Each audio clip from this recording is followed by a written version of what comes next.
In today's tutorial, I'm going to walk you through how to reset your Wi-Fi settings on your MacBook. So this should hopefully be a pretty straightforward process, guys. And without further ado, let's go ahead and jump straight into it. So all I have to do is select the Apple icon up in the menu bar and then select System Settings. And now you want to select on the left side versus Wi-Fi. And you want to make sure, again, Wi-Fi should be turned on up here at the top. If not, you would have to go ahead and toggle that on. And then you locate your network underneath Wi-Fi here. And you select the three-dotted icon next to it and then forget the network.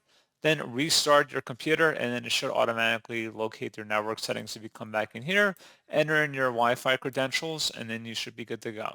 So as always, thank you guys for watching this brief tutorial. I do hope that was able to help you out, and I do look forward to catching you all in the next tutorial. Goodbye.